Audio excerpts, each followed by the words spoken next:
हरे कृष्ण मंत्र मैंने कहा था मैं आप लोगों को और समझाऊंगी। हरे कृष्ण कृष्ण कृष्ण हरे हरे, हरे राम राम राम हरे हरे।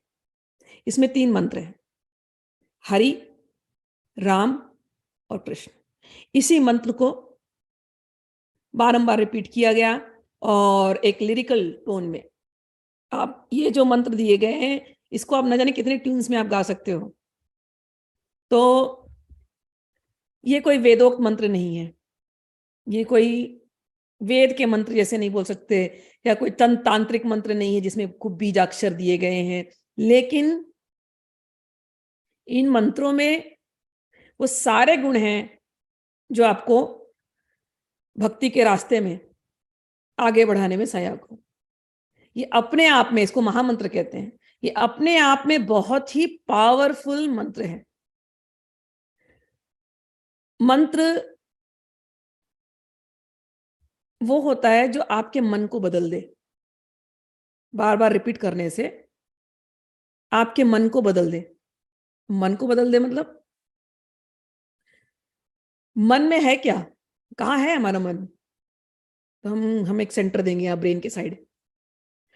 हमारे ब्रेन में कुछ सेल्स हैं, वो सेल्स को ब्रेन सेल्स कहते हैं ना इंग्लिश में। उन ब्रेन सेल्स की हम कैसी प्रोग्रामिंग करते हैं वो हमारे ऊपर है। हम बार बार नेगेटिव चीज रिपीट करेंगे, अरे हमारा तो दुर्भाग्य है, अरे हमारी तो किस्मत ही नहीं है, अरे हम तो पैदा ही दुख भोगने के लिए हुए हैं, दुख तो हमारा पीछे ही नहीं छोड़ती है, पता नहीं हमारे तो कर्जे ही नहीं छूटते हैं। ये सब हम मुंह से रिपीट कर रहे हैं, हमें लग रहा है हम तो कैजुअली रिपीट कर रहे हैं। लेकिन जितनी हम नेगेटिव बातें करते हैं हमारे ब्रेन सेल्स नेगेटिवली प्रोग्राम होते हैं।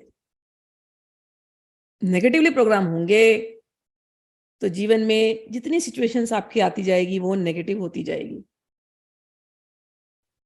इसलिए ब्रेन को हमेशा पॉजिटिवली प्रोग्राम करना चाहिए। अब जब हम चैप्टर्स में जाएंगे, आप एक दो जगह मैं पॉइंट करूंगी कि दुर्योधन के पास सब कुछ होते हुए भी दुर्योधन हारता क्यों है।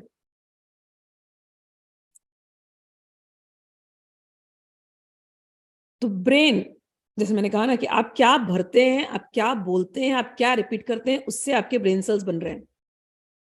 आप जब भगवान का नाम लेते हैं, राम कृष्ण हरि, बार बार रिपीट करते हैं, तो इन मंत्रों में, इन नामों में इतनी पावर है कि ये आपके ब्रेन सेल्स को जो नेगेटिविटी भरी है ना वो निकालते हुए इसमें पॉजिटिविटी भरना शुरू करते हैं। ये आपकी सोच को बदलते हैं। ये मंत्र में है ये पावर। मैंने तो एक्सपेरिमेंट किया है, देखा है। पहले मैं भी बड़े डाउटिंग थॉमस जैसे इसको मैं टेस्ट करती थी, लेकिन देखा है मैंने। अपने ऊपर तो देखा ही था, दूसरों के ऊपर भी देखा मैंने। ये आपको पूरी तरह बदल देते हैं, ये आपको धीरे धीरे सात्विक बनाना शुरू करते हैं। ये और है कुछ नहीं, ये साउंड वाइब्रेशन है। ठीक है, तो 3 नाम है, हरि, राम और कृष्ण। अब और साइंस में नहीं घुसती हूँ, मंत्रों के साइंस में, केवल सिंपल वाला अर्थ इसको समझते हैं। अब ये हम पढ़ रहे हैं तो हम लोग गौड़ी वैष्णव परंपरा में पढ़ रहे हैं, ये किताब वहां से है। तो गौड़ी वैष्णव उनको बोलते हैं, गौड़ देश यानी बंगाल। बंगाल के जो वैष्णव हैं उनको गौड़ी वैष्णव कहते हैं। और गौड़ी वैष्णव के अंदर भगवान श्री कृष्ण के प्रति अनन्य भक्ति है।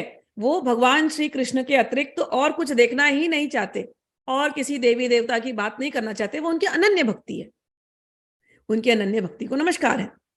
तो गौड़ी भक्त जब हरे राम कृष्ण की व्याख्या करेंगे तो वो कहते हैं, हरे का अर्थ है श्रीमती राधा रानी।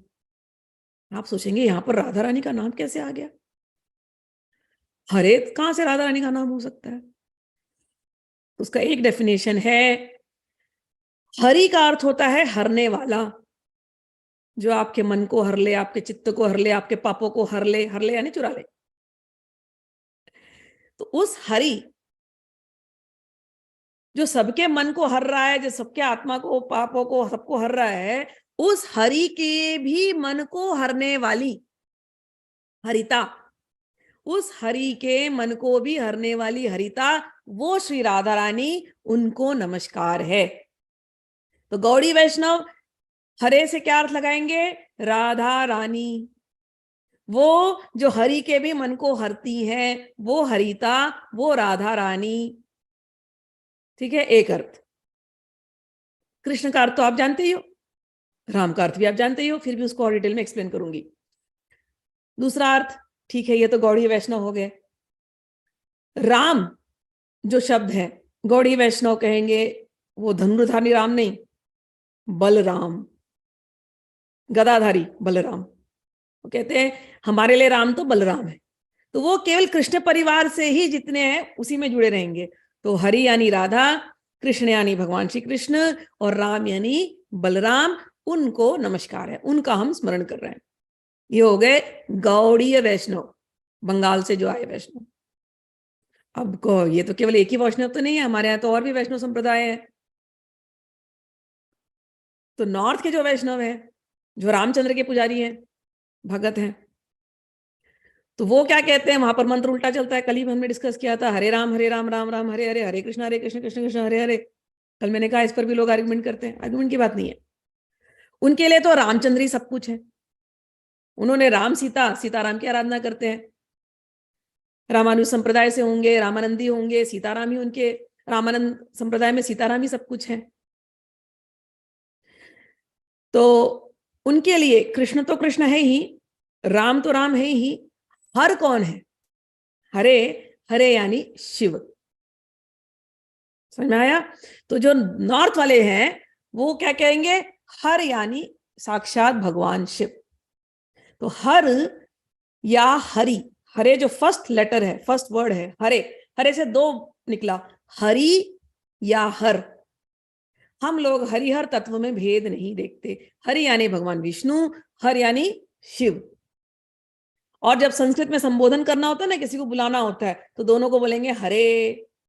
जैसे सीता को सीते, हे सीते, हे राधे, हे ललिते, नाम है ललिता, लेकिन बोलते हैं राधे, सीते, बुलाने के लिए, टू कॉल, संबोधन कहते हैं उसको। ऐसे ही हर का संबोधन है हरे,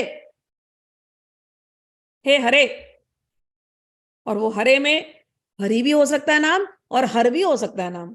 हरि कहेंगे तो साक्षात भगवान विष्णु, हर कहेंगे तो साक्षात भगवान शिव। ठीक है, तो पहला जो हरे है, या तो राधा रानी या तो भगवान शिव। ये दोनों कौन है? ये साक्षात राम के भक्त हैं, कृष्ण के भक्त हैं। तो पहला जो नाम उठाया हमने, वो जो है वो भक्त को प्रणाम है, वैष्णव को प्रणाम है। शंभू के बारे में हम कहते हैं, हर के बारे में कहते हैं वैष्णवा नाम यथा शंभू, कि वैष्णवों में सबसे बड़े अगर वैष्णव कोई हैं तो वो साक्षात शंभू। तो शंभू हम पर कृपा करे। रामचंद्र जी शंभू की पूजा करते हैं, शिव जी रामचंद्र की पूजा करते हैं। ये इन दोनों में प्रेम है आपस में। इससे ये नहीं होता, कई बार वैष्णव लोग आते हैं ना, तो वो प्रीच करते हैं, अरे शिव जी तो रामचंद्र की पूजा करते हैं और कृष्ण की पूजा करते हैं, शिव जी तो तरसते रहते हैं उनके यहाँ जाने के लिए, तो शिव जी छोटे हैं कृष्ण बड़े हैं। ऐसी गलत गलत बातें नहीं करनी चाहिए। ये इनका आपस में प्रेम है, और प्रेम में छोटा बड़ा नहीं होता। दोनों एक दूसरे को मान देते हैं, रिस्पेक्ट देते हैं, इतना प्रेम करते हैं कि दोनों एक दूसरे के साथ रहना चाहते हैं। हमको ये भेदभाव वाली बात यहाँ नहीं करनी चाहिए, ठीक है ना। हम हरिहर तत्व में भेद नहीं करते। हमको शिव जी को भी उतना ही नमस्कार है क्योंकि वैष्णव नाम यथा शंभु, और विष्णु को भी नमस्कार है क्योंकि हमें वो प्रिय है। ठीक है, तो हरे का भी ये अर्थ बताया। अच्छा, हरि से और एक वर्ड होता है, और एक अर्थ होता है बंदर। ठीक, तो बंदर बोलते ही आपको याद आ गया होगा भक्त, सबसे बड़े भक्त रामचंद्र जी, सॉरी हनुमान जी। और हनुमान जी किसके अवतार है? रुद्रावतार, तो शिव जी। ठीक है, तो देखो अभी कितने नाम आ गए हरे से। तो हरे से हनुमान जी प्रकट हो गए। हनुमान जी के बिना तो भगवत गीता चल नहीं सकती। जब युद्ध हुआ था तो जो जो रथ है, रथ के ऊपर हनुमान जी आके बैठे थे, बिना हनुमान जी के कुछ हो नहीं सकता। तो हरे से हनुमान जी याद हो गए, हरे से भगवान शिव याद आ गए, हरे से विष्णु जी याद आ गए, हरे से राधा रानी याद आ गई। तो हमने सभी भक्तों का नाम एक साथ केवल उस हरे शब्द में ले लिया। कृष्ण, कृष्ण यानी काला, या कृष्ण यानी जो सबसे आकर्षक हो। तो मैं सबको ये एनालॉजी देती हूं कि जब आपको भगवान के नाम भी नहीं पता थे, छोटे थे, भगवान का नाम किसी ने नहीं बताया, अगर समझो ये सब नॉलेज नहीं होती आपको, तो भगवान का क्या नाम है, भगवान है कहाँ, आप कैसे ढूंढते? एक कहीं ना कहीं एक अंदर में होता है, भले आप कोई जाने या ना जाने, लेकिन जब कभी कुछ टेंशन हो या प्रॉब्लम में हो तो हम आंख बंद करते हैं और ऐसे किसी को तो प्रे करते हैं कि सम सुपर पावर कम हेल्प मी। अब आंख बंद करके उस सुपर पावर को बुला रहे हो, तो आंख बंद करके दिखाई क्या दे रहा है सुपर पावर? आंख बंद किया और उसको बुला रहे हो कि कोई आकर के मेरी मदद करे। तो जिसको तुम बुला रहे हो, आंख तुमने बंद किया है, तो दिखाई क्या दे रहा है? सब काला काला दिखाई दे रहा है ना। तो वो जो सुपर पावर है, मतलब वो काला काला है, वो दिखाई नहीं दे रहा। सभी जीवों को नेचुरल एक आकर्षण है उस सुपर पावर की तरफ। आंख बंद करते ही मन वहां सीधा चले जाता है। वो जिसकी तरफ नेचुरल एक आकर्षण है, उसको कहते हैं कृष्ण। अब वो ऐसे दिखाई देता नहीं है, वो काला काला दिखता है, आंख बंद करते केवल काला काला दिखता है। लेकिन आंख बंद करते क्या सुकून मिलता है। हम सोते हैं नींद में, आंख बंद करे हैं, काले के साथ सोए हैं, अंधकार में सोए ना, लेकिन अंधकार में क्या सुकून मिलता है? वो जो काला है, जिसके तरफ नेचुरल आकर्षण है, वो जो काला है दिखता नहीं है, लेकिन लगता है कि वो हमेशा हमारा साथ दे रहा है, वो हमको सबसे ज्यादा प्रेम करता है। वो जो काला है, जिसकी तरफ एक स्वतः आकर्षण है, वही कृष्ण है। ठीक है, उसकी बहुत सारी उपमा दी गई। वो मेघ के समान है, वो नीले जल के समान है, वो विष्णु है। क्यों ऐसी उपमा देते हैं हम लोग? वो भगवान जो मोर के अंदर इतने रंग दे सकता है, या एक एक चिड़ियों को देखो, फूल को देखो, आप कितने पैटर्न्स हैं। वो भगवान काला रंग लेगा, नीला रंग लेगा? कौन से रंग में उसको आप बांधोगे? हम कहते हैं ना, विष्णु का आवास समुद्र में है, तो समुद्र को दूर से देखते हो तो क्या रंग दिखाई देता है? नीला, हरा। लेकिन जब आप नजदीक जाकर देखोगे, उस जल को उठाओगे, तो जल का कोई रंग है क्या? जल में तो वो रंग है जो जो उधर की रेती या जो सन का जो कलर है, उसके हिसाब से रंग होगा उसका। तो जल का कोई रंग नहीं, दूर से प्रतीत होता है कि नीला है, हरा है या डार्क है, जो भी कलर है, लेकिन नजदीक जाकर के देखते हो तो कलर नहीं है। ऐसे ही हमारे भगवान, हम कहते हैं कि नीले हैं या ये रंग है या वो रंग है, लेकिन ये तो हमको दूर से दिख रहा है। इसलिए जब नजदीक जाके देखते हैं, भगवान का कोई रंग नहीं है, भगवान चमकते हुए हैं, और भगवान हर एक में है। तो भगवान जिसमें भी है उसका वही रंग है। अगर जल को लो, जल में लाल रंग मिलाओ तो लाल दिखेगा, पीला रंग दिखाओ तो पीला रंग मिलाओ तो पीला दिखेगा। तो भगवान जिसमें है वैसे दिख रहे हैं। तो ये भगवान का एक जो रंग बताते हैं ना, रंग से ही उनके अलग अलग गुण दिखाई देते हैं। तो कृष्ण, अब मैंने इतना बड़ा डेफिनेशन आपको दे दिया, एक्सप्लेनेशन, लेकिन सिंपल सिंपल एक जो डेफिनेशन है कि कृष्ण वो है जो सबसे आकर्षक है, कृष्ण वो है जो डार्क रंग का है। ठीक है, ये इसके सबसे सिंपल डेफिनेशन है। आगे चलते हैं राम पर। तो राम, राम वो फाइनल डेस्टिनेशन है जहां जाने के बाद हमको मिल जाता है आराम। बस ऐसे समझना, राम वो फाइनल डेस्टिनेशन, जहां पहुंचने के बाद आराम मिल जाता है। राम, आराम का अर्थ ये होता है कि अब हमारे जीवन में कोई प्रश्न ही नहीं रहे, कोई उधेड़पुन ही नहीं रहा।